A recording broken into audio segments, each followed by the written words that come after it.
Thank you, Mr. Chairman. For 8 years under Barack Obama, the Department of Justice was politicized and weaponized. When you came before this committee in your confirmation hearing, you promised things would be different.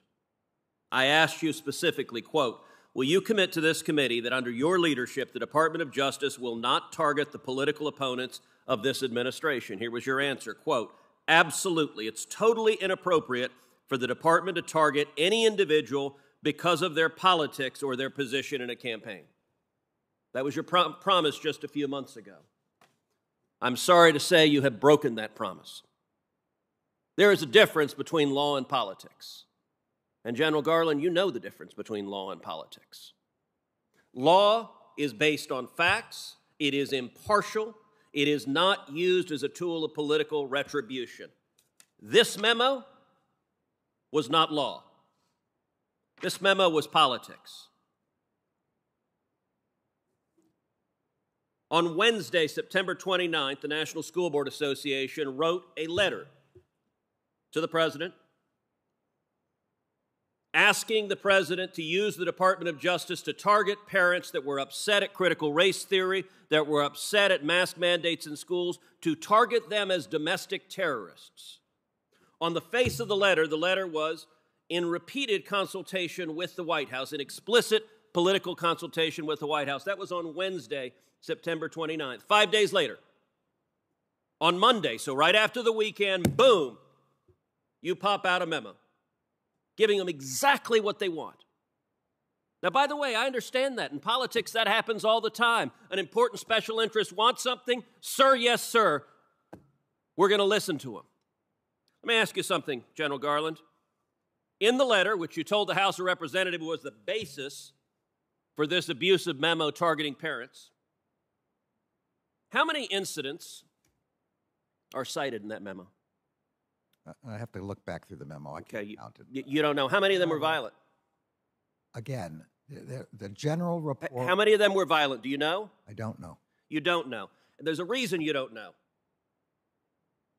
Because you didn't care, and nobody in your office cared to find out. I did a quick count just sitting here. During this hearing, I counted 20 incidents cited.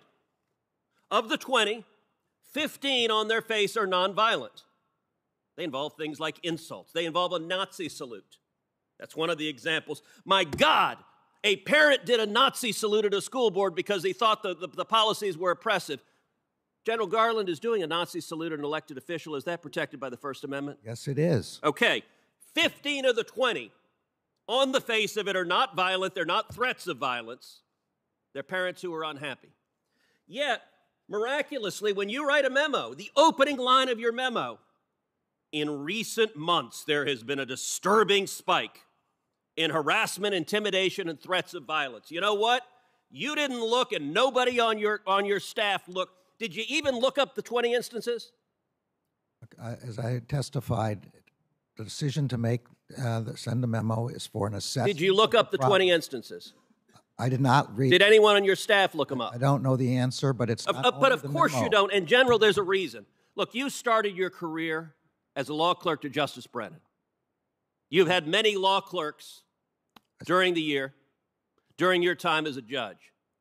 I was a clerk to Chief Justice Rehnquist. I'll tell you what, if I drafted an opinion for the Chief Justice and walked in and it said, there's a disturbing pattern of violence, well, Ted, how do you know that? Well, I got an amicus brief here who claims it. You would fire a law clerk who did that. You're the Attorney General of the United States. This was not a tweet you sent. This is a memo to the Federal Bureau of Investigations saying, go investigate parents as domestic terrorists. That is not what the memo says at all. It does not. Is it what the letter says? That is not what. Is it what the letter says? I don't care what the letter says. You don't care? You said it was the basis of your memo. You testified under oath before the House of Representatives. The letter was the basis of your memo. Now you don't care about the letter? The letter and public reports of violence and threats of violence. My memo says nothing about domestic terrorism, says nothing about parents committing any such things. My memo is an attempt to get an assessment of whether there is a problem out there that the federal government needs to resolve. The letter on its face says the actions of the parents could be the equivalent to a form of domestic terrorism. And that is wrong. And asks the president to use the Patriot Act in regards to domestic terrorism And directed at parents. And This was the basis of your memo. My memo. The Department of Justice, when you're directing the FBI to engage in law enforcement, you're not behaving as a political operative because a political ally of the president says, hey, go attack these parents because we don't like what they're saying. Department of Justice, you did no independent research on what was happening, did you? The memo has nothing to do with partisan. Did you do independent research? The memo has. Did you do independent research? The memo has nothing to do. Okay, you're with not partisan answering that politics. question. You've testified you know nothing about the violent sexual assault that happened in Loudoun County, even though it's one of the bases in this letter. I read about it since then. Okay. You told the House last week you knew nothing about it. Not know at the time. No. Okay. This week, the court concluded that a 14-year-old girl was violently raped by a boy wearing a skirt in the girls' restroom. The school district covered it up, released the boy, sent him to another school where he violently raped another girl.